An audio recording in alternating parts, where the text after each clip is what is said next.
जिसने मन को जीत लिया है उसने पहले ही परमात्मा को प्राप्त कर लिया है, क्योंकि उसने शांति प्राप्त कर ली है। ऐसे मनुष्य के लिए सुख दुख, सर्दी गर्मी और मान अपमान एक से है। जो दान कर्तव्य समझकर बिना किसी संकोच के किसी जरूरतमंद व्यक्ति को दिया जाए वह सात्विक माना जाता है।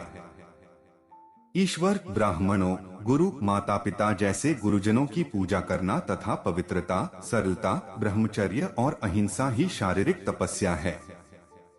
भगवद गीता के अनुसार नरक के 3 द्वार होते हैं, वासना, क्रोध और लालच। जो बहुत खाता है या कम खाता है, जो ज्यादा सोता है या कम सोता है, वह कभी भी योगी नहीं बन सकता। जो महापुरुष मन की सब इच्छाओं को त्याग देता है और अपने आप ही में प्रसन्न रहता है, उसको निश्चल बुद्धि कहते हैं। जो जीवन के मूल्य को जानता हो, इससे उच्चलोक की नहीं अपितु अपयश प्राप्ति होती है। जीवन ना तो भविष्य में है ना अतीत में, जीवन तो इस क्षण में है।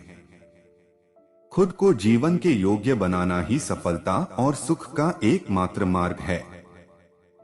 जो पुरुष सुख तथा दुख में विचलित नहीं होता और इन दोनों में संभाव रहता है, वह निश्चित रूप से मुक्ति के योग्य है। जिस प्रकार मनुष्य पुराने कपड़ों को त्याग कर नए कपड़े धारण करता है, उसी प्रकार आत्मा पुराने तथा व्यर्थ के शरीरों को त्याग कर नया भौतिक शरीर धारण करता है।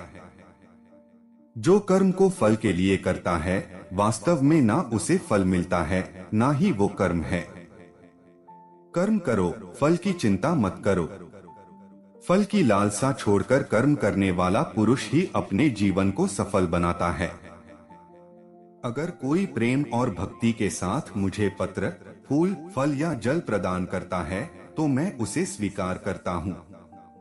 जब भी और जहाँ भी अधर्म बढ़ेगा, तब मैं धर्म की स्थापना हेतु अवतार लेता रहूंगा।